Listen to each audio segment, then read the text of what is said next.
नमस्कार दोस्तों, स्वागत है आपका अपना ही यूट्यूब चैनल टुडे एग्जाम पर। दोस्तों, जैसा कि एसएससी के विभिन्न एग्जाम हेतु जो जीके जीएस की सीरीज चलाई जा रही है, जिसमें टोटल 30 वीडियो आने वाली है, उन 30 वीडियो में से आज आप 11वीं क्लास को वॉच कर रहे हैं। इससे पहले हमने आपको 10 क्लास प्रोवाइड करा दिया है तथा जो बच्चे पीडीएफ ग्रुप में हैं उनको पीडीएफ भी दे दी गई है। आशा करते हैं कि आप देखे समझे होंगे और अपने तैयारी को एक बेहतर लुक प्रदान कर रहे होंगे। देखिए दोस्तों, इस सीरीज की सभी कंटेंट जो है पीडीएफ जो है आपको बाइलिंगुअल दी जाती है। हिंदी में अलग पीडीएफ और इंग्लिश में अलग पीडीएफ प्रोवाइड कराई जाती है। तो जिन बच्चों को हिंदी में सहूलियत होती है हिंदी में पढ़ें, जिनको अंग्रेजी में सहूलियत होती है अंग्रेजी में पढ़ें, है ना, इसीलिए अलग अलग दी जाती है। देखिए दोस्तों, बहुत सारे बच्चे कोई सीजीएल के नाम से बोलेंगे क्लास चला दीजिए सर, कोई सीएचएसएल के नाम से बोलेंगे, एमटीएस के नाम से बोलेंगे। देखिए मेरा सिर्फ मैं अपनी ओरिजिनल बात बताता हूँ। मैं ऐसा बैठा नहीं रहना चाहता, मैं एक न एक क्लास रनिंग में रखना चाहता हूँ। वही एक क्लास एट अ टाइम जितने भी एग्जाम होते हैं उसके लिए रामबाण होगा। क्योंकि अगर मैं दूसरों के जैसा सीजीएल तांडव सीरीज, सीजीएल भूकंप सीरीज, सीएमटीएस ज्वालामुखी सीरीज, अगर ऐसा नाम देते देते मैं 25 सीरीज चला दिया तो मेरे पास तो इतना टाइम नहीं है, पहली बात। दूसरा, मैं अगर टाइम होता भी तो नहीं चलाता, फिर मुझे वो समुद्र और तालाब में क्या फर्क रह जाएगा। मैंने आपको क्या कहा है कि भाई बहुत ज्यादा समुद्र उपछने की जरूरत नहीं है, कम और जेन्युइन कंटेंट पढ़ के भी आप एग्जाम पास कर सकते हैं जीके जीएस के अंदर। तो वही काम करते आया हूँ आज, और शायद आप इसीलिए मुझे पसंद भी करते हैं। तो मैं बहुत कम पढ़ाता हूं और काफ़ी काम का पढ़ाता हूं। तो जो बच्चे को कोई भी एग्जाम देना हो एसएससी के रिगार्ड में, आप ये पढ़ें, निसंकोच होकर पढ़ें, आपको लाभ मिलेगी। और अगर आप टेस्ट वेस्ट अटेंड कर रहे होंगे तो वहीं पे आपको इसकी पता चल जाती होगी कि भाई क्या पढ़ाता है और क्या मुझे समझ में आता है और क्या क्वेश्चन देखने को मिलता है। ठीक है, बहुत सारे बच्चे यूपी पुलिस के लिए कमेंट कर रहे हैं। मैं अभी भी आपको बता दूं, यूपी पुलिस एग्जाम रद्द हो गया, नहीं तो बहुत सारे रिजल्ट आपके सामने मैं चिपकाता स्क्रीनशॉट के माध्यम से, है ना। फिर भी जो यूपी पुलिस के लिए मैंने पढ़ाया था वो सीरीज आप देख लीजिएगा। बिहार एसएससी की एक सीरीज है जो 40 वीडियो की है, वो देख लीजिएगा। और अगर आप 70 रुपया खर्च करना चाहें, ये दोनों पीडीएफ की कॉस्ट वैल्यू जो हो जाएगा 70 रुपया हो जाएगा। 70 रुपया में आपको, है ना, 40 और 25 65 क्लास की पीडीएफ मिलेगी। साथ ही साथ आपको टॉपिक वाइज मुफ्त मिल जाएगी। इतना पढ़ के जाइए, कहीं दुनियादारी पढ़ना नहीं है, इतना आप पढ़ लीजिए। करंट अफेयर को थोड़ा बहुत रनिंग में रखिएगा और एग्जाम दे के आइए, फिर हमें बताइएगा कि आपका क्वेश्चन सॉल्व हुआ कि नहीं हुआ। अब देखिए, है ना, तो मैं फिर से तो क्लास नहीं चला सकता, बट आपको तरीका बता सकता हूं कि आपको किस हिसाब से एग्जाम क्वालिफाई करना है यूपी पुलिस। तो मैंने बता दिया, यूपी पुलिस की पीडीएफ अवेलेबल है। बिहार एसएससी वाला 40 सेट और ले लीजिएगा, दोनों पढ़िए, है ना, और करंट अफेयर से थोड़ा रिलेशन रखिएगा और एग्जाम में आप बल्ले बल्ले करके आइएगा। देखिए, पता होता है जो पढ़ाता है उनको कि कहाँ से कौन कौन से क्वेश्चन आते हैं। बिहार एसएससी और यूपी पुलिस में बहुत ज्यादा फर्क नहीं होते हैं। बिहार एसएससी की क्वेश्चन और रेलवे की क्वेश्चन जो स्टैटिक्स फॉर्म में आते हैं वो बहुत ज्यादा फर्क नहीं होते हैं। ठीक है भाई, तो ये आपको परखना होगा। चलिए शुरू करते हैं। टुडे एग्जाम की कोई सा भी कंटेंट चाहिए, ये जो मोबाइल नंबर है इस पे आपको व्हाट्सएप मैसेज करना है सिंपली, या डिस्क्रिप्शन में लिंक दिया गया है, लिंक क्लिक करके आप बात कर सकते हैं, है ना। पहला प्रश्न है, निम्नलिखित में से भारत सरकार के द्वारा संचालित योजनाओं से संबंधित उम्र सीमा के संदर्भ में निम्नलिखित में से कौन सा एक सत्य है। देखिए, एज फैक्टर को लेके आपके योजना से संबंधित क्वेश्चन आते हैं। तो यहाँ पे प्रधानमंत्री, है ना, सुरक्षा बीमा योजना है पीएमएसबीवाई, तो इसमें 18 से 50 वर्ष उम्र होना चाहिए क्या? नहीं, इसमें एज जो फैक्टर है ये 18 से 70 वर्ष है। कितना है साहब? 18 से 70 वर्ष है। दूसरा है प्रधानमंत्री जीवन ज्योति बीमा योजना, क्या 18-70 वर्ष में चलती है ये? नहीं, इसमें चलती है भाई आपका 18 से 50 वर्ष एज फैक्टर है इसमें। तीसरा है अटल पेंशन योजना, इसमें होनी चाहिए एज फैक्टर 18 से 40 वर्ष। कितनी होनी चाहिए? 18 से 40 वर्ष होनी चाहिए, है ना। चौथा सही होगा, मतलब 3 गलत हो गया तो चौथा ऑटोमेटिक सही हो जाएगा। चौथा सही है। प्रधानमंत्री ये है किसान मानधन योजना, क्या है ये? सबसे पहले इसका पढ़ेंगे, प्रधानमंत्री किसान मानधन योजना। एगो किसान सम्मान निधि योजना है, वो जो अलग है। ये प्रधानमंत्री किसान मानधन योजना है, ये एक अलग है। ठीक है, तो ये इसमें जो है एज फैक्टर आपका, जो किसान लाभार्थी होंगे उनको 18 से 40 वर्ष की ही एज होनी चाहिए। हालांकि ये परिपक्वता जो है 60 वर्ष की अवधि के बाद ही पेंशन के रूप में मिलती है, लेकिन अगर आपको इसकी लाभ चाहिए तो आपका एज 18 से अधिक और 40 से कम होना चाहिए। तो यहाँ पे हमने चारों योजना का आपका एज फैक्टर बताया है कि कितनी कितनी एज होनी चाहिए। चलिए आगे बढ़ते हैं। प्रधानमंत्री सुरक्षा बीमा योजना क्या है ये और कब शुरुआत होती है? देखिए, प्रधानमंत्री सुरक्षा बीमा से स्पष्ट है कि बीमा क्या होता है, इंश्योरेंस क्या होता है, आप सभी जानते हैं। घर घर गांव गांव LIC एजेंट लोग जो है वो घूमते रहते हैं। ये क्या होते हैं? जीवन के बाद भी और जीवन के पहले भी। बीमा मतलब रिस्क जो है आपका फाइनेंशियली रिस्क कवर करता है, ठीक है। तो ये बीमा हो गया, ये वित्त मंत्रालय के द्वारा चलता है प्रधानमंत्री सुरक्षा बीमा योजना। प्रधानमंत्री जीवन ज्योति बीमा योजना ये वित्त मंत्रालय के द्वारा ये भी चलते हैं। अटल पेंशन योजना, ये तीनों ही योजना जो है 2015 में आया था। 2015 में आपका सबसे ज्यादा एग्जाम में पूछे जाने वाली योजनाओं में प्रधानमंत्री मुद्रा योजना है। ये मुद्रा योजना, मुद्रा में आर का फुल फॉर्म काफी बार पूछा गया है, जिसका अर्थ होता है रीफाइनेंस। क्या होता है? रीफाइनेंस। तो ये 2015 में मुद्रा योजना आया था। मुद्रा योजना के थ्रू कितने प्रकार के लोन दिए जाते हैं? तो 3 प्रकार के लोन दिए जाते हैं। न्यूनतम लोन कितना है? 50,000 रुपया और अधिकतम लोन कितना है? 10 लाख रुपया। तो ये मुद्रा योजना का थोड़ा सा झलक मैंने यहाँ पे पेश किया है। चलते हैं आगे। मतलब कहने का मतलब था कि ऑप्शन में दिए गए 3 योजना 2015 में स्टार्ट हुआ था, है ना। कौन कौन सा? प्रधानमंत्री जीवन ज्योति, प्रधानमंत्री सुरक्षा बीमा और अटल पेंशन योजना। इसके अलावा जो अटल पेंशन योजना है ये NPS नेशनल पेंशन सिस्टम, जो अगर आप सरकारी नौकरी आज ज्वाइन करोगे तो आपको भी एक फॉर्म भराया जाएगा, है ना। वैसे तो कई बार इस पे जो है बहुत सारे कर्मचारी अपोज भी किए हैं। मैंने एक ऐसा भी लेटर देखा था कि एक कर्मचारी ने साफ साफ लिख के दिया कि मुझे इस योजना की लाभ नहीं चाहिए। लेकिन जनरल केस में आपको आजकल जो है पेंशन के लिए यही स्कीम चलती है, NPS स्कीम। आजकल ओल्ड पेंशन सिस्टम नहीं है, खास करके केंद्र में नहीं है, कहीं कहीं राज्य में है ना। तो ये NPS सिस्टम के तहत आपको एक फॉर्म भरवाया जाएगा। वहां आपसे पूछा जाएगा नॉमिनी किसे रखना चाहते हैं। इसके अलावा आप किस फंड में कितना जो है कंट्रीब्यूशन डालना चाहते हैं। आपके कंट्रीब्यूट में कैसा है? आपके बेसिक सैलरी जो है, जैसे मान लीजिए आज आप 1800 ग्रेड में जो है ज्वाइन करते हैं किसी भी सेंट्रल गवर्नमेंट की नौकरी। 1800 ग्रेड पे मतलब ग्रुप डी वगैरह जो होता है, तो उसमें आपका है ना 18,000 बेसिक पे होता है। देखिए, पेमेंट जो है सरकारी नौकरी के अंदर बेसिक पे के हिसाब से ही कैलकुलेट होती है। बेसिक पे है, इसका HRA मिल जाता है मान लीजिए 30%, जो बड़े शहर में रहते हैं। तो 18,000 का 30% कितना हो जाएगा, है ना। उस हिसाब से इसका HRA हो जाएगा। फिर उसका एक TA होता है, वो मिल जाता है। फिर इसका टीए के अलावा हाउस रेंट, फिर NDA हो जाता है, नाइट में अगर ड्यूटी करता है। तो ये सब मिलके जो है 30-32,000 35,000 हो जाते हैं। तो सैलरी जो है बहुत ही ज्यादा नहीं रहते हैं, मतलब कम भी नहीं ज्यादा भी नहीं, मीडियम ही रहता है, ठीक है। तो मैं ये कहना चाहता था कि ये NPS जो है सरकारी नौकरी वाले को देखने को मिलता है। ये प्राइवेट से भी आप इसमें इन्वेस्ट कर सकते हो, ऐसा कुछ नहीं है। तो अटल पेंशन योजना जो है ये PFRDA के माध्यम से, NPS का ही इकाई, इसके माध्यम से संचालित किए जाते हैं, जिसमें एज फैक्टर 18 से 40 वर्ष है। प्रधानमंत्री सुरक्षा बीमा योजना में लाभार्थी का जो एज है बता दिया था ऊपर, 18 से 70 वर्ष होनी चाहिए। अगर कोई दुर्घटना हो जाती है खुदा न खास्ता, तो यहाँ पे 2 लाख रुपए की रकम प्रोवाइड कराई जाती है। दुर्घटना के कहने का मतलब है या तो मृत्यु हो जाए या आंशिक रूप से विकलांग हो जाए, है ना। इनके अलावा प्रधानमंत्री जीवन ज्योति बीमा योजना में जो है लाभार्थी की उम्र पात्रता जो है ये 18 से 50 वर्ष है, और इसमें भी रिस्क कवर जो है 2 लाख रुपए दिए जाते हैं। अभी तक हमने क्या सीखा? ये दोनों तीनों में एज फैक्टर देखा, और प्रधानमंत्री जीवन ज्योति बीमा योजना और प्रधानमंत्री सुरक्षा बीमा योजना दोनों में रिस्क कवर 2 लाख रुपए है। ये अब तक सीखे हैं गुरुजी। इसके अलावा जो अटल पेंशन योजना है, एज फैक्टर 18 से 40 जरूर है, लेकिन जब आपका 60 वर्ष हो जाएगा तभी आपको इस योजना का लाभ मिलेगा पेंशन के रूप में। ये पेंशन कितना मिलेगा भाई साहब? तो 1,000 से 5,000 रुपये मासिक दर से मिलेगी। अब किसको 5,000 मिलेगी, किसको 1,000 मिलेगी? तो जो जितना बोएगा उतना काटेगा। तो सिंपल सी बात है, जितना आप अंशदान करोगे उसी रकबा के अनुसार आपको जो है पेंशन भी मिलेगा, ठीक है। प्रधानमंत्री किसान मान धन योजना, इसकी शुरुआत 2019 में किया गया था। यह छोटे किसानों पे एप्लीकेबल होता है, वैसे नहीं कि गांव के जमींदार हैं और आपको इसका लाभ मिल जाएगा, ऐसा नहीं है।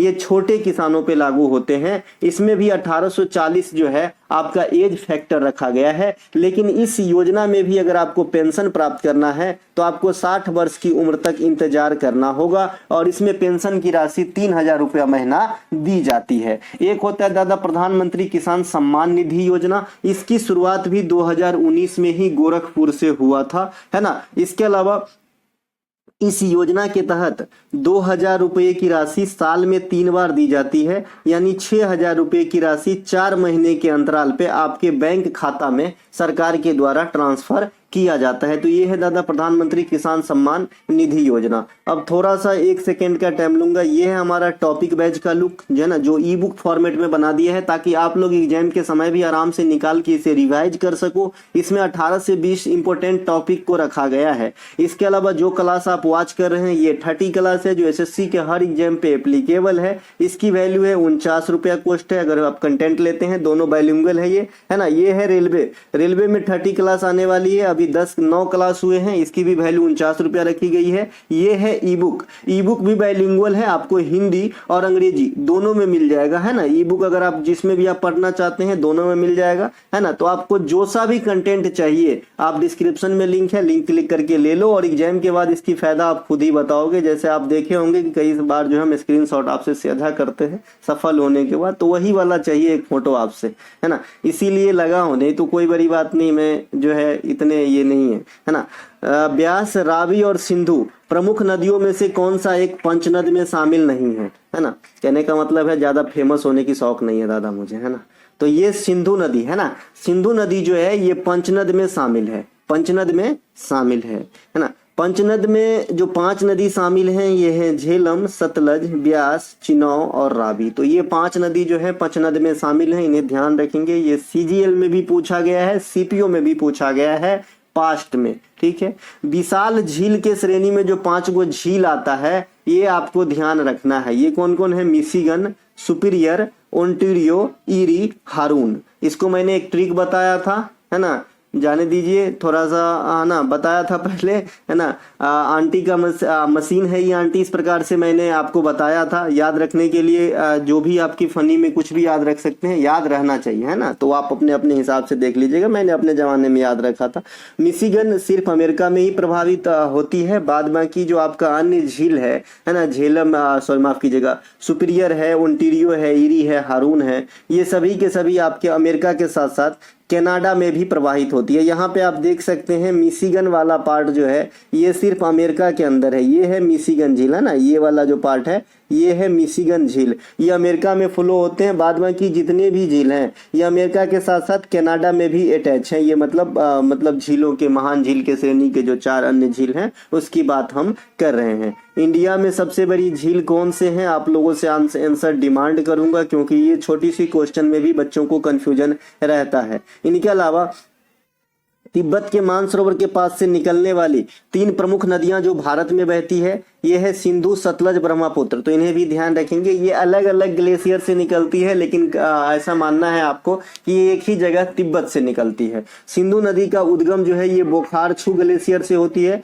वहीं ब्रह्मपुत्र नदी का उद्गम जो है चेमाड्यूंग ग्लेशियर से होती है, ठीक है। सिंधु नदी अपना चला जाता है पाकिस्तान के तरफ यानी पश्चिम, और ये जो आपका ब्रह्मपुत्र नदी है ये हमारा पूर्वोत्तर भारत में अरुणाचल प्रदेश में एंट्री मार के पश्चिम बंगाल के होते हुए चले जाते हैं कहाँ, बांग्लादेश, है ना। तो इस प्रकार से आप ध्यान रखेंगे। इसके अलावा ब्रह्मपुत्र नदी की टोटल लंबाई 2900 किलोमीटर से भी अधिक है। तो इस हिसाब से देखें तो गंगा से भी अधिक हो गया लंबाई, क्योंकि गंगा की लंबाई 2525 किलोमीटर है। हाँ तो है जरूर लंबाई सबसे ज्यादा, लेकिन ये इंडिया की सबसे लंबी नदी क्यों नहीं है? क्योंकि ये इसका पूरा पार्ट इंडिया में ही नहीं बहता। जो ब्रह्मपुत्र नदी है ये चाइना, तिब्बत, भारत, बांग्लादेश इस सब में बहते हैं। तो सब मिला के 2900 किलोमीटर है, राइट। समझ में आई बात। इसीलिए ये सबसे लंबी नहीं है, सबसे लंबी होते हुए भी भारत के लिहाज से सबसे लंबी नदी भारत की गंगा, और राष्ट्रीय नदी भी है, जय गंगा मैया। इसके अलावा भारत में सबसे लंबी नदी गंगा है। गंगा का उद्गम कहां से? गंगोत्री हिमानी से होती है।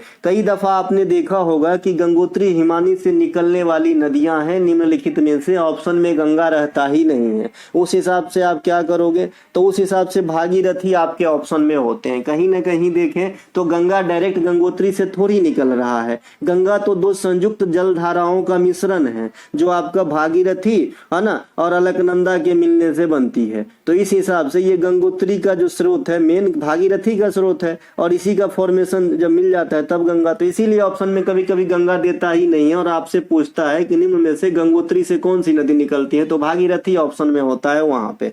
इसके अलावा जो गंगा है ये देवप्रयाग में मिलने के बाद गंगा बनती है। यहाँ पे आपका देवप्रयाग है, ये देखिए ये थोड़ा हरा कलर और नीला कलर, ये दो अलग अलग नदी है। हरा कलर वाला भागीरथी है, नीला कलर वाला अलकनंदा है, ये दोनों मिल जाती है देवप्रयाग में, बन जाती है गंगा। ये हमने ई बुक में दिया है और आपको ये याद करना है कर्ण प्रयाग, नंद प्रयाग, पिंडार नदी कहाँ मिलती है, ये सब भी आपके एग्जाम में पूछा जाता है। ठीक है, हाल में ही जो जो गंगा नदी है ना वो बंगाल की खाड़ी में समाती है, ध्यान रखिएगा। हाल में ही बिहार के पटना में जो है राष्ट्रीय डॉल्फिन रिसर्च सेंटर खोला गया है, जो भारत का पहला है, ध्यान रखिएगा। निम्नलिखित एप्लीकेशन पोर्टल तथा संबंधित मंत्रालय या अथॉरिटी के संबंध में किसका मिलान सही है आपको पहचानना है। देखिए चक्षु पोर्टल ये गृह मंत्रालय के द्वारा आया है क्या, चक्षु पोर्टल नहीं, ये साइबर क्राइम को रोकने के लिए लाया गया संचार मिनिस्ट्री के द्वारा।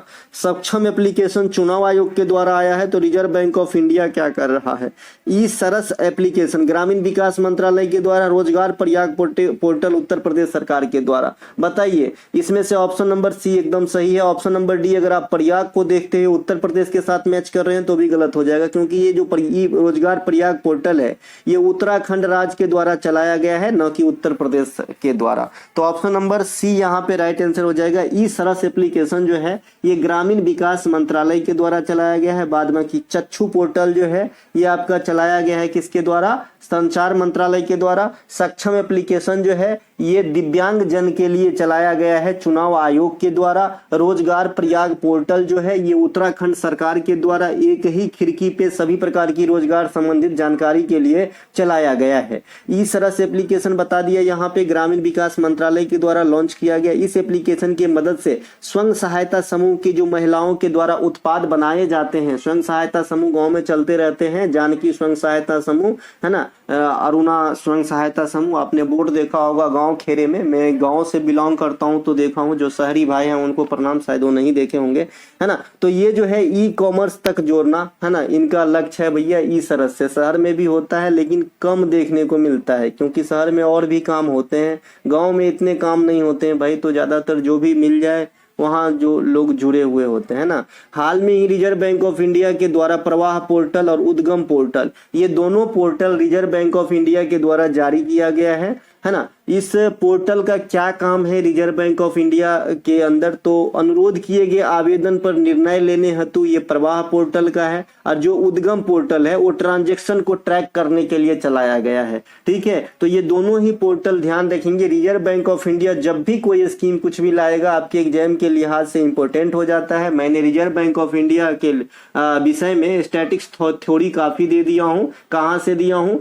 हिल्टन यंग आयोग से दिया हूँ। इसके अनुसार 1935 में स्थापना हुआ था, 1949 में राष्ट्रीयकरण हुए। इनके प्रमुख कामों में मौद्रिक नीति बनाना, नोट छापना, repo rate, reverse repo rate, SLR, CRR ये सब तय करना है ना, प्रतिभूतियों की लेन देन करना, कमर्शियल बैंक को लोन देना, MFI कंपनियों को रेगुलेट करना, सरकार को विषम परिस्थिति में लोन देना है ना, इत्यादि जो है सभी कमर्शियल बैंक को पंजीयन करना, ये सब RBI के प्रमुख कार्यों में से है। ठीक है, इसके अलावा सक्षम एप्लीकेशन ये दिव्यांग जनों के लिए है, और जब भी आपको दिव्यांग जनों के लिए कोई बात होगी तो आपके एग्जाम में क्वेश्चन आएगी जी, है ना। इसे इंपोर्टेंट ही कर लीजिएगा, इसे VVI ही लिख लीजिए।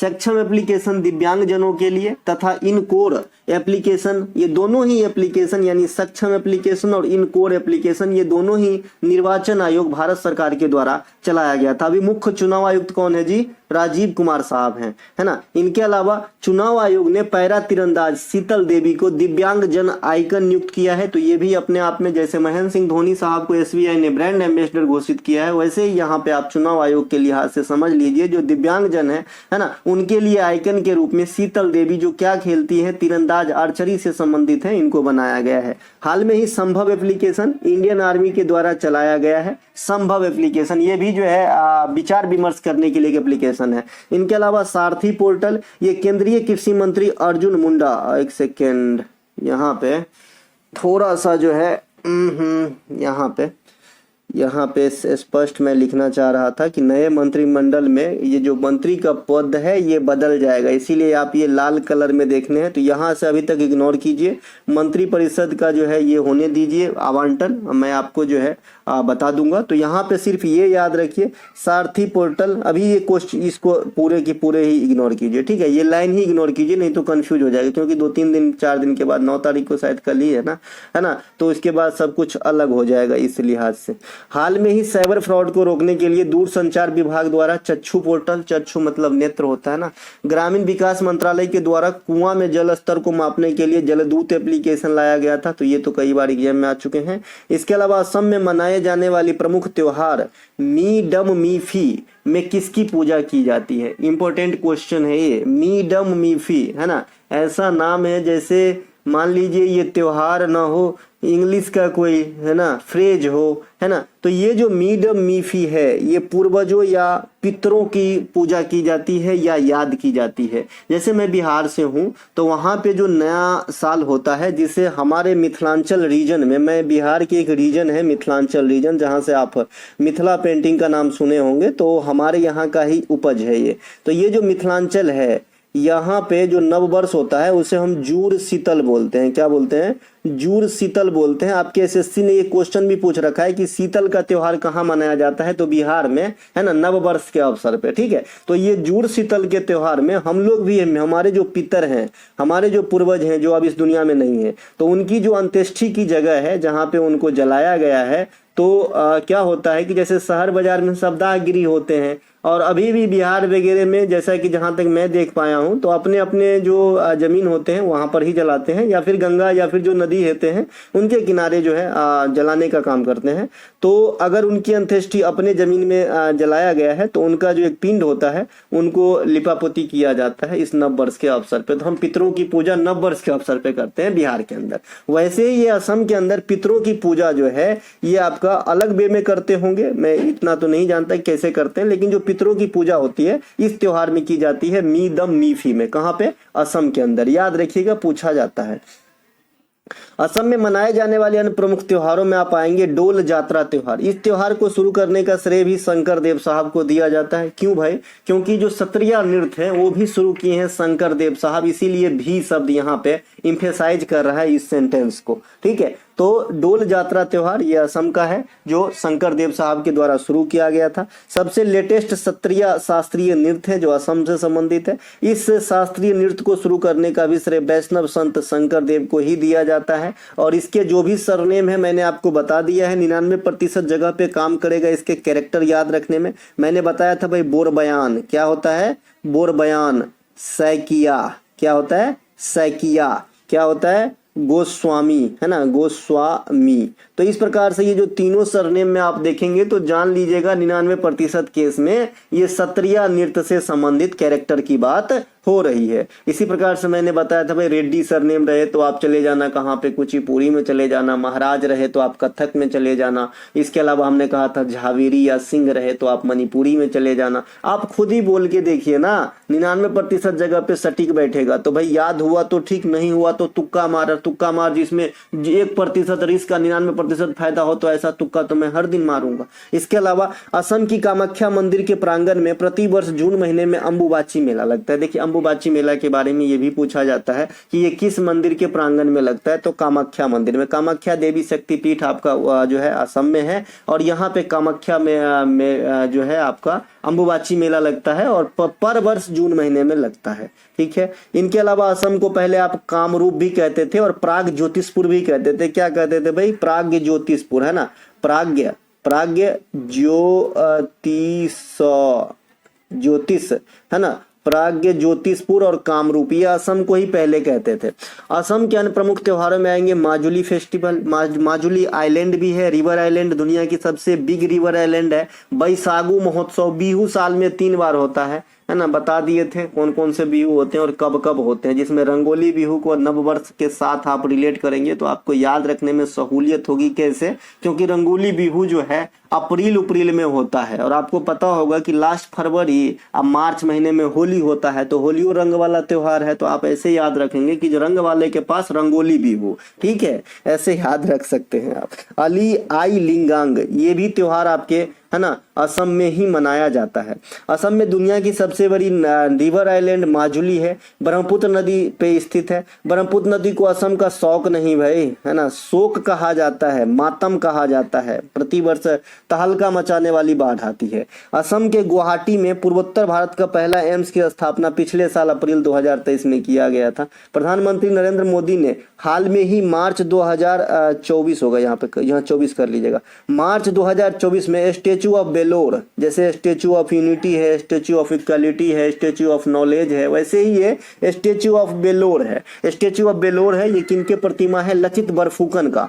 तो इनकी अब जो है अनावरण किए हैं कहाँ पे? जोरहाट असम के अंदर, ठीक है, तो इन्हें भी ध्यान रखेंगे। इनके अलावा 5 जून 2024 को पर्यावरण दिवस के अवसर पे बिहार के 2 नए स्थल को रामसर साइट में शामिल कर लिया गया है। कौन कौन से हैं? नागी और नकटी है, नागी और नकटी है। अब रामसर साइट की संख्या कितने हो जाएंगे इंडिया के अंदर? 82 हो जाएंगे, 82 हो जाएंगे। ये कैसे बदले हैं आंकड़े, है ना, कैसे बने हैं एग्जिट पोल के आंकड़े? देखिए, ये 75 था आपका 2023 में, 5 रामसर साइट आ गया आपका विश्व आर्द्र भूमि दिवस पर, और 2 आ गया पर्यावरण दिवस पर, तो कितना हो गया भैया? 82, है ना। इनके अलावा जो नागी और नकटी है, ये बिहार के जुमई जिले में स्थित है। दोनों आसपास होने के चलते इसे हाइफन लगा के भी लिख देते हैं, लेकिन 2 अलग अलग चीज, 2 अलग अलग नाम है। यहाँ पे प्रवासी पक्षियों का बसेरा होता है, इसी कारण यह इंपोर्टेंट हो जाता है, और इसे रामसर साइट का दर्जा अभी अभी दे दिया गया है ना। आप जैसा कि जानते हैं कि इस बार जो है सरकार जो बनी है, इसमें नीतीश कुमार साहब का भी अहम योगदान है ना। जीडीओ जो है काफी ज्यादा जो है अच्छे पोजीशन में बिहार में इस बार आया, है ना। नागी नकटी पक्षी अभयारण्य वर्ष 2021 में पहली बार कलरव पक्षी महोत्सव मनाया गया था। बिहार का पहला रामसर स्थल कबर झील है ना। कौन है भाई? कबर झील, कबर झील। इसे 2020 में दर्जा दिया गया था। इसे कबर ताल भी कहते हैं। ये गोखुर झील का उदाहरण है। जैसे आपने कई बार बहुत सारे झील का देखा होगा, है ना, प्लाया होता है, इसके अलावा गोखुर होता है, लैगून होता है, इसके अलावा जो महाराष्ट्र के लोनार में है ना, ज्वालामुखी क्रिया से निर्मित, प्लेट टेक्टोनिक से निर्मित आपका बुलर झील है। तो झील में भी कई प्रकार के फॉर्म के होते हैं, ठीक है। तो उसी प्रकार से ये गोखुर झील का उदाहरण है आपका कवर लेक या कवर ताल, जो बिहार के बेगूसराय में स्थित है। और 2020 में बिहार के लिए सबसे पहले रामसर साइट में जाने वाले ये झील बने थे। भारत का पहला रामसर स्थल चिल्का झील है। साथ ही साथ केवला देवी घाना पक्षी विहार, ये कहाँ पे रहेगा? तो राजस्थान में रहेगा। और चिल्का कहाँ पे रहेगा? उड़ीसा में रहेगा। इन दोनों को एक साथ दर्जा दिया गया था। इसके बाद अभी रामसर शहर का दर्जा उदयपुर शहर को दिया गया है। उदयपुर शहर भी राजस्थान में है, और उदयपुर का जो निर्माण है राजा उदय सिंह सेकंड ने करवाया है। ये 2 क्वेश्चन आपके एसएससी में काफी आता है। उदयपुर का निर्माण किसने करवाया और जयपुर का निर्माण किसने करवाया? तो जो जयपुर का निर्माण है राजा जय सिंह द्वितीय ने करवाया था, और जो उदयपुर का निर्माण है उदय सिंह द्वितीय ने करवाया था। ये दोनों याद रखने के लिए नाम के ऊपर ही है ना, जैसे जयपुर और जैसे जय सिंह, उदयपुर उदय सिंह, और दोनों में द्वितीय लगा देना है। बताइए कहाँ झंझट है? अरे मन तो बनाइए याद करने का। इसके अलावा वर्तमान समय तक सबसे अधिक रामसर स्थल वाला राज्य ये तमिलनाडु है। और मैंने आपको बताया था कि सबसे अधिक जीआई टैग अब कहाँ का हो गया है वर्तमान समय तक। आने वाले समय में बदल जाए ये बात अलग है, लेकिन अभी तक उत्तर प्रदेश में सबसे अधिक जीआई टैग है। इनके अलावा विश्व आर्द्र भूमि दिवस 2024 के अवसर में 5 नए रामसर स्थल को जोड़े गए थे, है ना, जो आपका 3 कर्नाटक से और 2 तमिलनाडु से था। इसके अलावा वर्ष 2023 के अंत में भारत के 2 नए जो है यूनेस्को धरोहर शामिल किया गया। कौन कौन सा? शांति निकेतन और होयसल के मंदिर समूह, ठीक है। तो यूनेस्को में कितने साइट हो गए भारत का? 42, और रामसर साइट कितने हो गए? 82। 40 का गैप है यहाँ पे। हाल में ही बिहार के पटना में डॉल्फिन रिसर्च सेंटर खोला गया, बता ही दिए थे किसी अन्य स्लाइड में। विक्रमशिला गैंगेटिक डॉल्फिन सेंचुरी, ये बिहार के, है ना, भागलपुर में स्थित है। ये अलग चीज है, और रिसर्च सेंटर वाला जो अभी खुला है वो अलग चीज है। विश्व पर्यावरण दिवस 5 जून 1973 को पहली बार सेलिब्रेट किया गया था। हालांकि 72 में ही ये घोषणा हो गई थी, 1972 में घोषणा तो हो गई, लेकिन मैंने इसका एग्जाम्पल भी आपको दिया था कि भाई कैसे होता है। जैसे राम का जन्म 1 जनवरी 2018 को हुआ, तो क्या 1 जनवरी 2019 को मनाया जाने वाली बर्थडे दूसरा बर्थडे होगा? नहीं, पहला बर्थडे होगा। 1 साल का होगा, पहला बर्थडे होगा 1 जनवरी, है ना, 2019 को पहला बर्थडे मनाएगा। यहाँ से रीजनिंग इसी फॉर्म में पहले पूछा जाता था जब हम लोग पढ़ते थे, और बड़ा हंसी आता था, है ना। एक टीचर थे, है ना, हम लोग पटना में, आप बोरिंग रोड में जाएंगे, बोरिंग रोड में, तो बोरिंग रोड में एक आरके ट्यूटोरियल करके कोचिंग हुआ करता था उस समय, आज है कि नहीं पता नहीं। वहीं पे एक सिमेज करके, सिमेज या ऐसा ही कुछ नाम था, जो एक कॉलेज था, प्राइवेट खोला गया था, जिसमें आपका डिप्लोमा MBA वगैरह कराया जाता था, उसी के सामने था बोरिंग रोड में। वहाँ पे एक रीजनिंग के टीचर आते थे पढ़ाने में, ये वाली टॉपिक बड़ा मजा आता था क्योंकि उनका बोलने का स्टाइल काफी अलग था। इनके अलावा, जहाँ भी ये गुरुजी नमन, इनके अलावा विश्व पर्यावरण दिवस बता दिए 1973 में मनाए जाएंगे। 2024 में पर्यावरण दिवस का विषय जो है भूमि पुनर्स्थापन, मरुस्थलीकरण और सूखा लचीलापन है।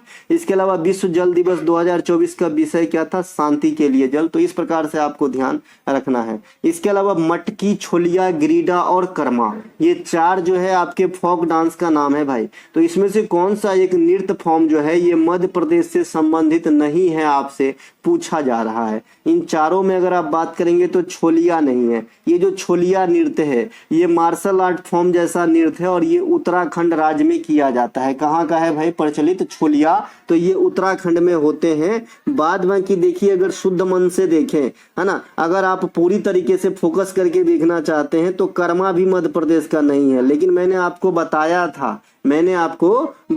था कि भाई पड़ोसी के दरवाजे पे अगर गेंदा की फूल या गुलाब की फूल लगी हो या फिर सिंहार की फूल लगी हो तो खुशबू आपके दरवाजे तक भी आ सकती है। उसी प्रकार से जो ये कर्मा नृत्य है ये होता तो बेसिकली छत्तीसगढ़ में है, लेकिन इसके झलक झारखंड और मध्य प्रदेश में भी देखे जाते हैं। ठीक है, तो इसीलिए इन चारों में से अगर ऑप्शन छांटना हुआ तो हम छोलिया को छांटेंगे, क्योंकि छोलिया उत्तराखंड में होता है, बाद बाकी, है ना, हम मध्य प्रदेश में देख सकते हैं। ठीक है भैया।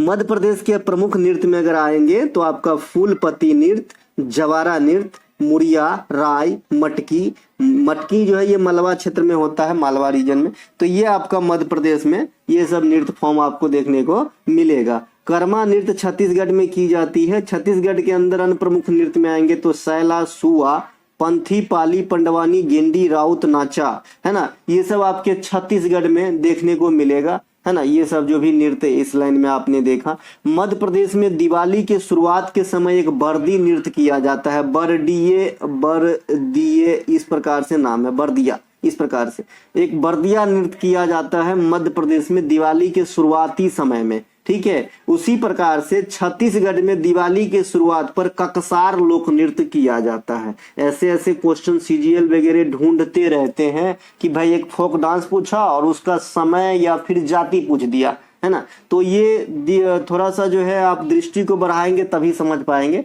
है ना। तो ये ककसार लोक नृत्य आपका दिवाली के समय छत्तीसगढ़ में, और मध्य प्रदेश में बरदिया नृत्य। उसी प्रकार से ये दिवाली के समय नृत्य था या अवसर पे था। लेकिन छत्तीसगढ़ में एक क्वेश्चन और पूछा जाता है कि दीपावली के बाद की जाने वाली नृत्य कौन सा है? तो आप कहते हो राउत नाचा नृत्य है, जो छत्तीसगढ़ में दिवाली के बाद जो है 5-7 दिन किया जाता है। ठीक है भाई, तो ये ध्यान रखेंगे। इसके अलावा एक और इसी प्रकार के त्योहार होते हैं कि जब हम इंडिया में दिवाली मना लेते हैं, है ना, तो उत्तर प्रदेश में कौन सा दिवाली के बाद मनाई जाती है? तो देव दिवाली, है ना।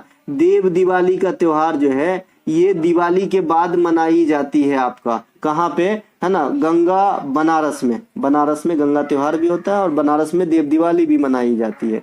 क्रिकेट, मसान होली भी खेली जाती है। मसान होली मणिकर्णिका घाट, कहा जाता है कि मुक्ति मिल जाती है वहां पे जाने से, हे प्रभु।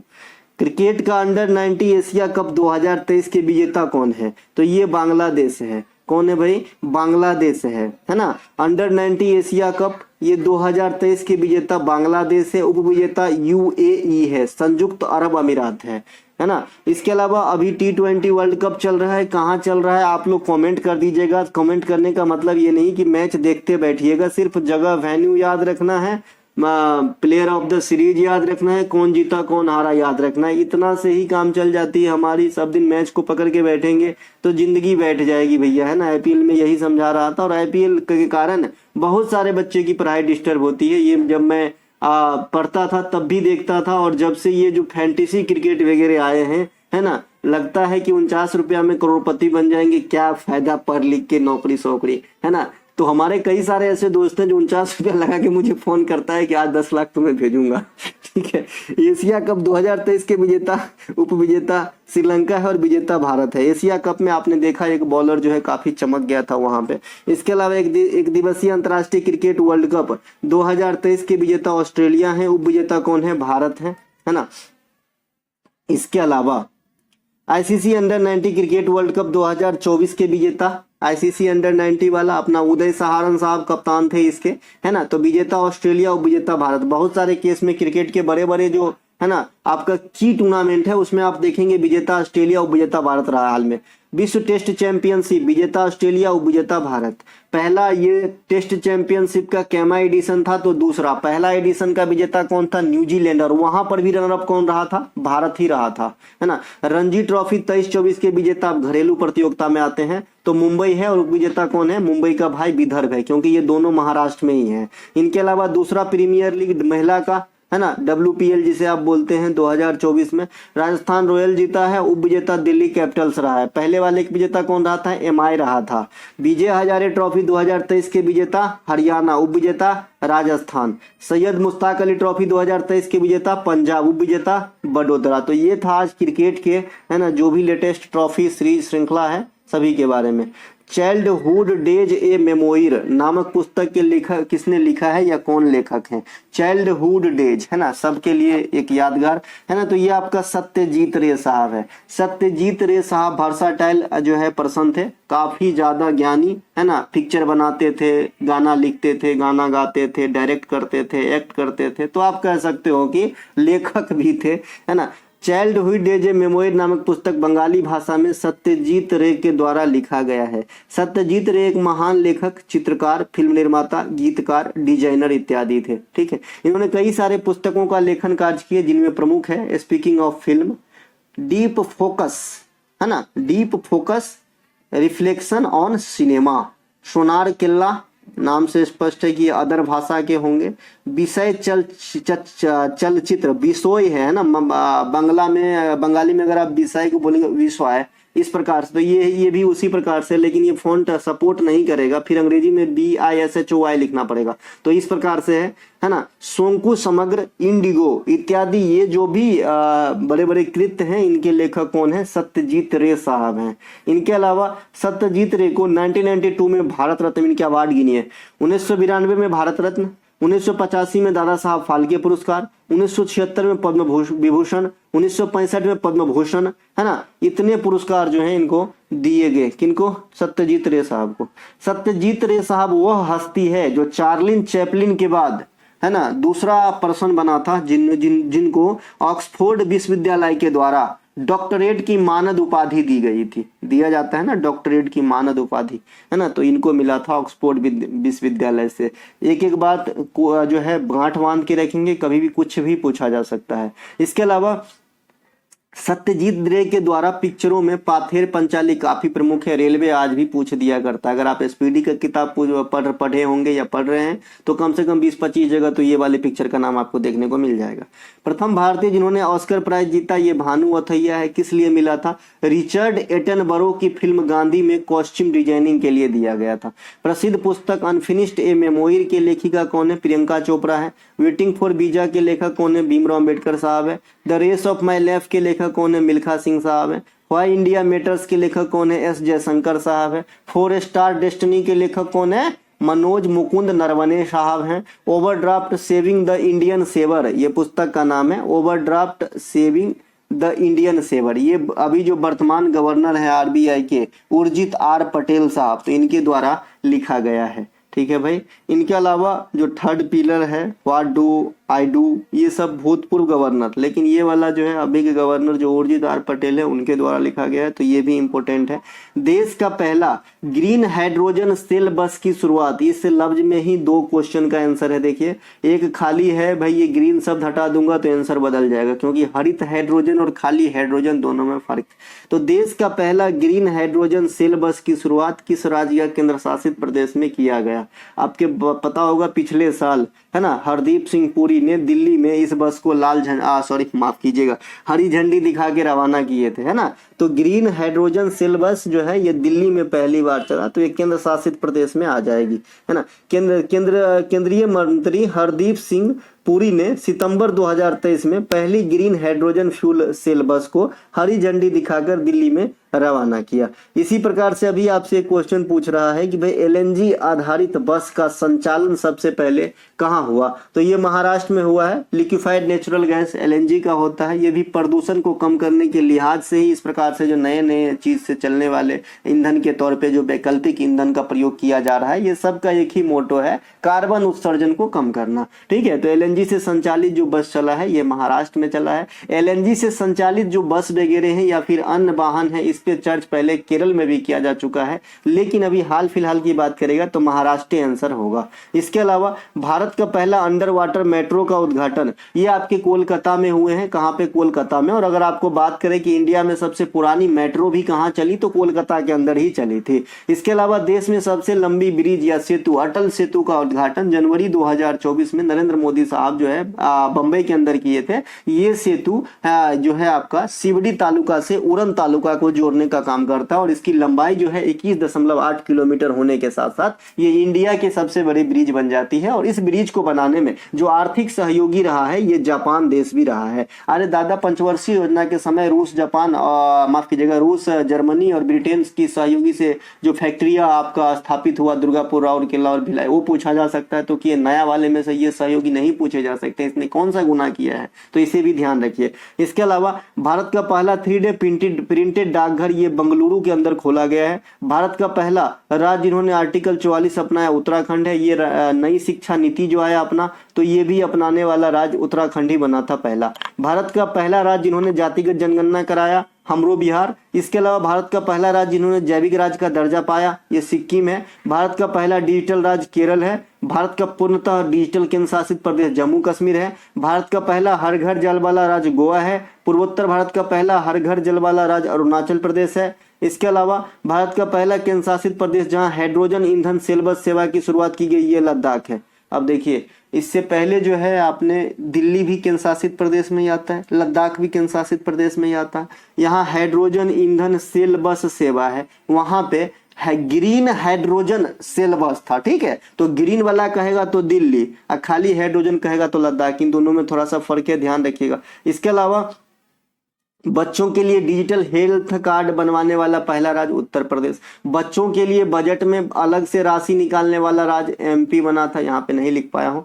भारत का पहला सौर ऊर्जा से संचालित गांव है मोढेरा। सौर ऊर्जा से संचालित आपका सिटी है सांची, तो ये ध्यान रखेंगे। भारत का पहला रामसर बता ही दिए थे, चिल्का झील और केवला देवी। अब पहला रामसर शहर भी आ गया है, उदयपुर। इसके अलावा भारतीय शास्त्रीय नृत्य, कर्नाटक शास्त्रीय नृत्य, फोक, एक सेकेंड, भारतीय शास्त्रीय संगीत होगा, नृत्य तो होता ही नहीं, एक सेकेंड,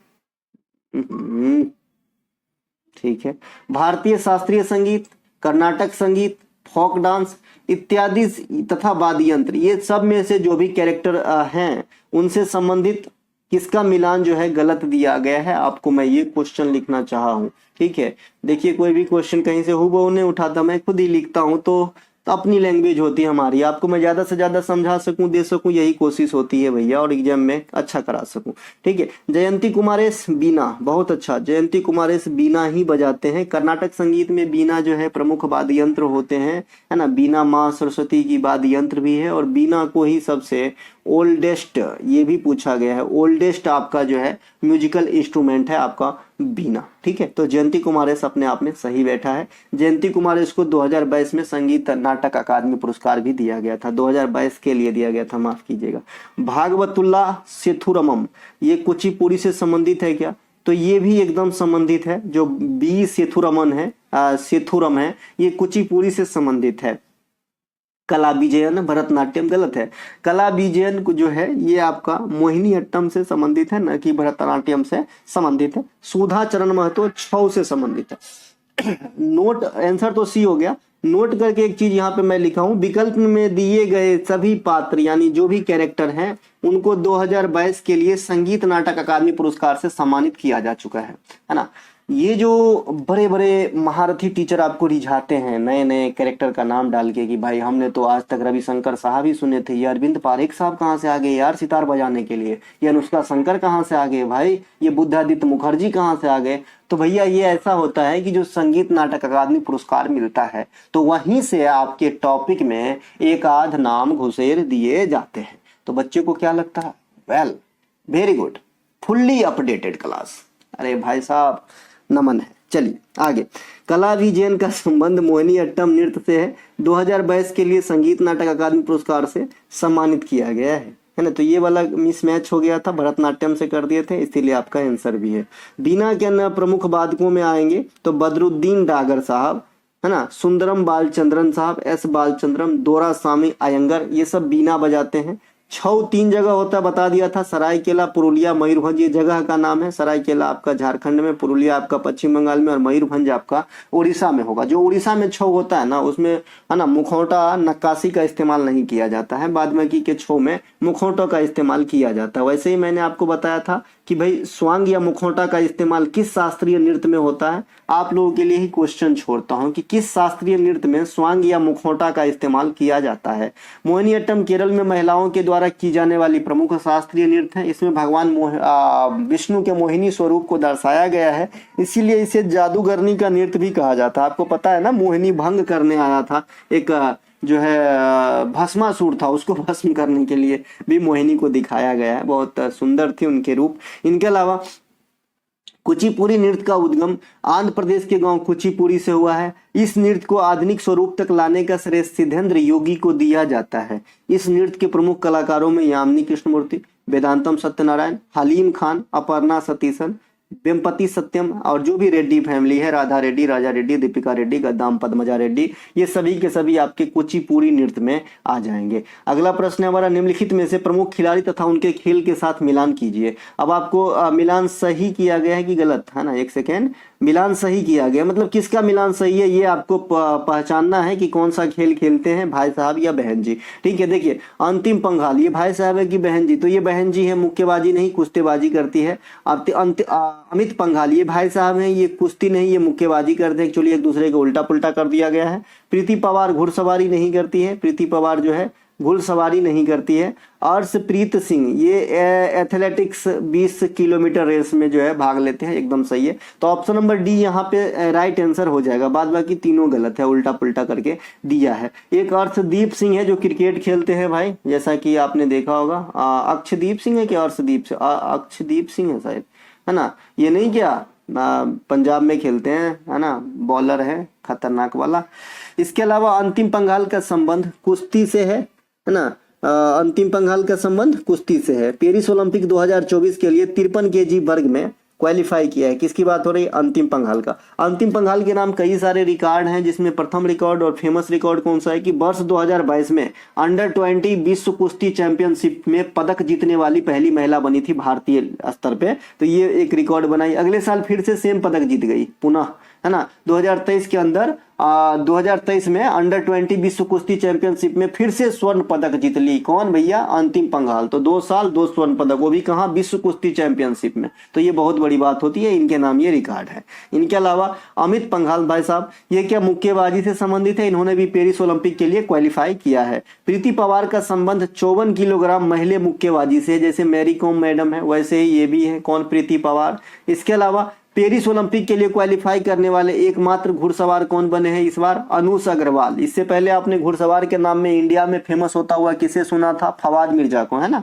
फवाद मिर्जा को, है ना।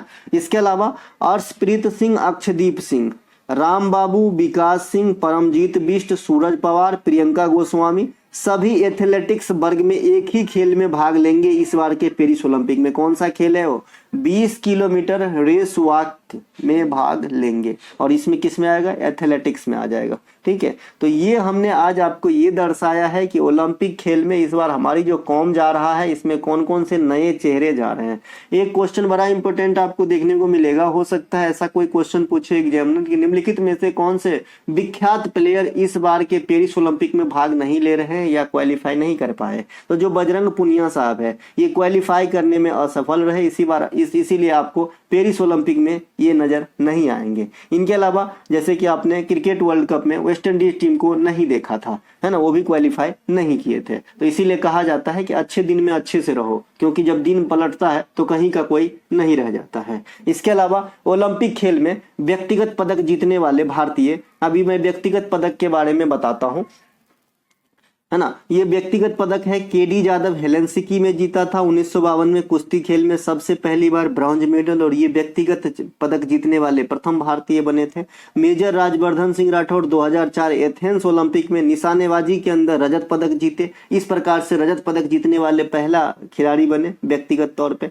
अभिनव बिंद्रा साहब 2008 में बीजिंग ओलंपिक में निशानेबाजी में गोल्ड मेडल जीते, इस प्रकार से गोल्ड मेडल जीतने वाले प्रथम व्यक्तिगत बने कौन भैया? अभिनव बिंद्रा। कर्णव मल्लेश्वरी ये जो है सिडनी ओलंपिक 2000 में वेट लिफ्टिंग में ब्रॉन्ज मेडल जीत करके प्रथम महिला जिन्होंने ओलंपिक में भारत के लिए पदक जीती, इस प्रकार की कारनामा करने वाली महिला बनी। भारत में पहला नगर निगम कहाँ स्थापित हुआ था? मद्रास में हुआ था। नगर निगम जो मद्रास में हुआ था वो कब स्थापित हुए थे? 1688 ईस्वी में स्थापित हुए थे। संसद का 74वां संविधान संशोधन किससे संबंधित है? नगर निगम या नगर पालिका या म्युनिसिपैलिटी से संबंधित है। भारतीय संविधान के भाग 9 का ए और अनुसूची 12 ये दोनों नगर पालिका से ही संबंधित है। देखिए नगर निगम, नगर पालिका, है ना, ये सब जो है मतलब डिपेंड करता है कि आपका सिटी का एरिया कितना बड़ा है, उस हिसाब से इसके नाम बदलते जाते हैं। बाद में कि आप नगर पालिका से नगर निगम भी समझ जाइएगा, है ना, म्युनिसिपैलिटी भी समझिएगा, नगर निगम नगर पालिका सब एक ही, है ना। इसके अलावा अनुसूची जो आपका 12 है, अनुसूची जो 12 है इसमें नगर पालिका से संबंधित 18 विषय को शामिल किया गया है। तो ये वाले पॉइंट ज्यादा ध्यान रखिएगा। 74वां संविधान संशोधन नगर पालिका से संबंधित है, 9 का ए जो है नगर पालिका से है, 12वां अनुसूची नगर पालिका से है, और 12वां अनुसूची में 18 विषय को रखा गया है जो नगर पालिका से संबंधित होंगे। 73वां संविधान संशोधन आ जाते हैं, ये 1992 में ग्राम पंचायत से संबंधित होता है, लेकिन ये लागू होता है 1993 में, ये जरूर ध्यान रखिएगा। वो भी 24 अप्रैल को लागू हुआ था, 24 अप्रैल 1993 को लागू हुआ था, इसीलिए हम 24 अप्रैल को पंचायती राज दिवस के रूप में इंडिया में सेलिब्रेट करते हैं। तो 73वां संविधान संशोधन 1992 जो अधिनियम है ये ग्राम पंचायत से संबंधित है। संविधान के भाग 9 ग्राम पंचायत से है और अनुसूची 11 ग्राम पंचायत से है। इस अनुसूची 11 में ग्राम पंचायत से संबंधित आपका 29 विषय को शामिल किया गया है ना। नगर निगम का प्रमुख कौन होता है और पंचायत का प्रमुख कौन होता है, ये काफी बार आपके एग्जाम में पूछे जाते हैं और बच्चे बहुत सा लल्लू सा क्वेश्चन को गलत करके एग्जाम से आ जाते हैं। देखिए नगर निगम का प्रमुख यहाँ पे आयुक्त भी लिखा जाता है, ठीक है, होते जरूर हैं, लेकिन जो है अगर आपको आंसर सटीक देना है तो जो नगर निगम के प्रमुख होते हैं महापौर होते हैं। जैसे महाराष्ट्र में महापौर कहा जाता है, अपने यहाँ मेयर वगैरह कहा जाता है, तो मेयर या महापौर, है ना। इसी प्रकार से नगर निगम के अंतर्गत वार्ड के जो प्रमुख होते हैं उसे पार्षद कहा जाता है, ठीक है। वार्ड होते हैं ना, नगर निगम के भी अंतर्गत कई वार्ड होते हैं और ग्राम पंचायत के अंतर्गत भी कई वार्ड होते हैं। जैसे मेरे गांव में 14 वार्ड है और मैं वार्ड नंबर 4 में हूँ, तो मेरे भी एक वार्ड सदस्य हैं, है ना। तो उसी प्रकार से जो पंचायत में मुख्य होता है ना उसे आपने प्रधान कह सकते हैं, आपने मुखिया कह सकना है ना। पंचायत में जो प्रधान होंगे उसे प्रधान कह सकते हैं या आप मुखिया कह सकते हैं। जैसे आपने पंचायत सीरीज भी देखा होगा, उसमें आपने प्रधान को जरूर देखा होगा, रिंकिया के पापा को, है ना। 3rd सीरीज आ गया है। इसके अलावा प्रचार नहीं कर रहा हूँ भाई, मैंने देखा हूँ इसीलिए बता रहा हूँ। इसके अलावा जो नगर पालिका और ग्राम पंचायत की जो चुनाव होते हैं वो कौन ऑर्गेनाइज करवाता है, तो स्थानीय चुनाव आयोग यानी जो राज्य सरकार की अपनी चुनाव आयोग है उसके द्वारा करवाया जाता है और 5 साल के लिए करवाए जाते हैं सामान्यतः। भारत में त्रिस्तरीय पंचायती व्यवस्था लागू है, तो ग्राम स्तर पे आप ग्राम पंचायत को जानते होंगे, है ना। प्रखंड स्तर पे आप पंचायत समिति सुनते हैं और जिला स्तर पे आप जिला परिषद को सुनते हैं। ये भी पॉइंट है क्योंकि इसमें 4 देके देखेगा और बोलेगा कि निम्न में से कौन सा एक त्रिस्तरीय पंचायत का भाग नहीं होता है, तो है ना, तो आपको आंसर मारना है है ना, एक राज्य स्तरीय पंचायत लिख दे हो सके तो, है ना। इसके अलावा उसी प्रकार से हमने आपको कहा था कि भाई संसद की जो 3 सत्र होते हैं आपका, बजट कालीन, शीतकालीन और मानसूनी, है ना, तो उनसे भी क्वेश्चन क्रिएट हो सकता है। तो क्वेश्चन तो पग पग पे आपका इंतजार कर रहा है। इसके अलावा भारत में पंचायती व्यवस्था की शुरुआत 1959 में हुआ था, राजस्थान से के नागौर से हुआ था। पंचायती व्यवस्था से संबंधित जो समितियां हैं, अशोक मेहता, बलवंत मेहता, सादिक अली, सिंघवी समिति इत्यादि। ग्राम पंचायत तथा नगर पालिका की चुनाव की सदस्यता न्यूनतम उम्र सीमा कितने हैं? 21 वर्ष है। देखिए अच्छा लगा हो तो लाइक जरूर कीजिएगा। मैं भी ये बात जानता हूँ कि अगर मैं छोटा वीडियो बनाता, थोड़ा हंसी मजाक के साथ पढ़ाता तो ज्यादा चलता, व्यू ज्यादा आता, लेकिन मैं कंटेंट ज्यादा देता हूँ और आपसे धोखा नहीं करना चाहता, इसीलिए कम से कम 1 घंटा में मैं जितना नॉन स्टॉप पढ़ा सकूं उतना कंटेंट रखता हूं, है ना। तो इसीलिए शायद कम बच्चे देख पाते हैं, लेकिन जो अंतिम तक देखते हैं ना, गारंटी रख लीजिए आप झंडा जरूर गाड़ोगे बेटा, एकदम फिक्स 100%, ठीक है। लॉर्ड कैनिंग के समय भारतीय दंड संहिता कब पेश की गई थी? तो ये 1860 में किया गया था। 1857 का जो विद्रोह होता है ना, जो भारत में एक तहलका मचा के रख दिया था, अंग्रेजों को रीढ़ की हड्डी टेढ़ा कर दिए थे। हालांकि हम सफल पूर्ण रूप से नहीं हुए, लेकिन जितना हमको देना था उनको पैगाम कि भाई हम भी कम नहीं है, उतना तो हमने कर दिया था। तो ये भी हुआ था आपका कैनिंग के समय ही हुआ था। और कैनिंग जो है इंडिया में जो गवर्नर जनरल की पोस्ट है वो थोड़ा सा मॉडिफाई हो गया, वायसराय हो गया। तो इस प्रकार से कैनिंग प्रथम वायसराय भी बना था। 1866 में दादा भाई नौरोजी के द्वारा ईस्ट इंडिया एसोसिएशन की स्थापना लंदन के अंदर किया गया था। दादा भाई नौरोजी के बारे में एक एक बात बता दिए हैं। ग्रैंड ओल्ड मैन है, 3 बार कांग्रेस में अधिवेशन में अध्यक्षता की है। स्वराज शब्द का प्रयोग इसी के अध्यक्षता में 1906 कोलकाता में किया गया था।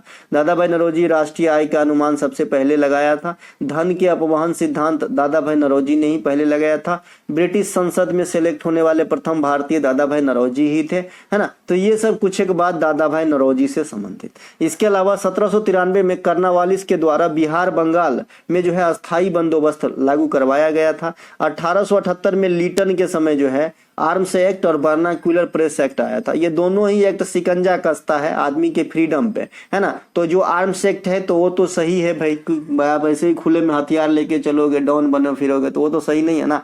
तो ये तो ठीक है, लेकिन जो वर्नाक्यूलर प्रेस एक्ट था उस समय रीजनल लैंग्वेज में पत्रकारिता पे रोक लगाने के लिए आया था। एक ही डर था कि भाई आदमी जागरूक हो जाएगा तो हमारी जो सत्ता है वो तो छीन जाएगी, लोग, है ना, जागरूक हो जाएगा तो स्वतंत्र होने को सोचेगा, इसीलिए रोक लगाया था, है ना। इल्बर्ट विधेयक 1883 में रिपन के समय आया था। ये एक विवादास्पद विधेयक था, ये इंडियन के हित में था। कौन? इल्बर्ट विधेयक। इस विधेयक में क्या था कि जो भारतीय मूल के जो आपका जज वगैरह थे ना, तो वो ब्रिटेन में, अगर ब्रिटेन के आदमी कोई क्राइम करता है तो उनकी भी सुनवाई करेगा। इस प्रकार से इस विधेयक में जो है आपका घोषणा किया गया था। लेकिन जो है ना, ये जहां अंग्रेज की बात हो जाए तो इसे पास कहां से होने देगा, है ना, क्योंकि वहां पे जो अंग्रेज लोग क्राइम कर देते थे उसकी सुनवाई अंग्रेज करता था। इसके अलावा जो 1881 से लगातार जनगणना हो रहा है हमारे 10 वर्ष के अंतराल पे, तो ये भी इसी के काल में, रिपन के काल में हुआ था। ऐसे जनगणना की शुरुआत 1872 में ही हुआ था, मेयो के काल में हुआ था। और मेयो से एक क्वेश्चन बनता है कि किस गवर्नर क्या या फिर गवर्नर जनरल की हत्या अंडमान में हुई थी, तो आप मेयो का आंसर करते हो, है ना। प्रसिद्ध रॉलेट एक्ट 1919 में हुआ था। रॉलेट एक्ट काला कानून था, इसके तहत शक के दायरा में आए हुए प्रत्येक व्यक्ति को उठा के ले जाओ, टॉर्चर करो, है ना। तो इसी रॉलेट एक्ट ही कहीं ना कहीं जालियांवाला बाग हत्याकांड का कारण है, क्योंकि रॉलेट एक्ट के विरोध में ही प्रदर्शन कर रहे हमारे कुछ नेतागण को जो है आपका जो है गिरफ्तार कर लिया गया था। और उस गिरफ्तारी को लेकर के जालियांवाला बाग हत्याकांड में जो बचे खुचे नेतागण थे और जनता जनार्दन थे, उनके साथ एक मीटिंग बुलाई गई थी। तभी पता चल जाती है आपका जनरल ओडायर को उन्होंने गोली चलवा दिया था, जो इतिहास में एक काला दिन है इंडिया के लिहाज से। इसके अलावा भारत में अंग्रेजी शिक्षा की शुरुआत मैकाले की रपट को माना जाता है। और ये मैकाले की रपट किस गवर्नर के काल में आया था? तो ये आपका विलियम बेंटिक के काल में आया था, जो 1835 होगा यहाँ पे, ठीक है, 65 नहीं जी, 1835 कर लीजिएगा इसको, है ना, इसको 1835 कर लीजिएगा, ठीक है, 1835 में आया था, ये 65 नहीं है, इसको करेक्शन करके देना है।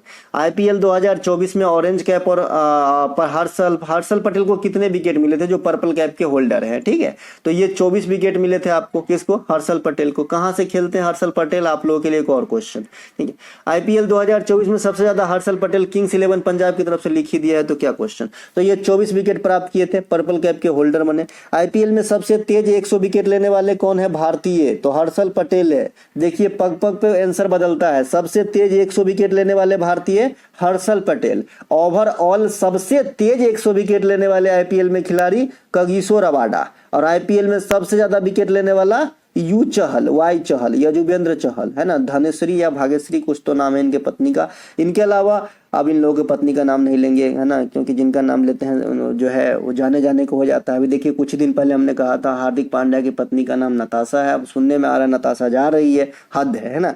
आईपीएल 2024 में orange cap holder Virat Kohli के कुल 741 रन बनाए। एक दिवसीय वर्ल्ड कप जो हुआ था 2023 के अंदर, वहां विराट कोहली गोल्डन बैट प्राप्त किए थे सबसे अधिक रन बना के। विराट कोहली वनडे में रन बनाने के मामले में तीसरे स्थान पे सचिन तेंदुलकर और कुमार संगकारा के बाद, है ना। विराट कोहली टी20 क्रिकेट में 12,000 रन तक पहुंचने वाले प्रथम भारतीय बन गए हैं। विराट कोहली सबसे कम पारियों में 13,000 वनडे रन बना के रिकॉर्ड बनाए हैं। Virat Kohli ICC one day cricketer of the year 2023 चुना गया है। तो इनका तो बल्ले बल्ले है, विराट जितना वर्ड नहीं होगा उससे ज्यादा इनके नाम रिकॉर्ड है ना। इनके अलावा आईपीएल 2024 के विजेता कोलकाता नाइट राइडर्स हैं, उप विजेता सनराइजर्स हैदराबाद है। इसके अलावा त्रावणकोर का कौन सा दीवान राष्ट्रीय विरोधी विद्रोह क्विलोन की लड़ाई में भाग लेने हेतु फांसी की सजा के माध्यम से शहादत को प्राप्त किया था, बताइए, है ना। तो ये है भाई दीवान वेलुथम्पी। दीवान वेलुथम्पी ये क्विलोन की जो केरल में जगह है, तो वहां पे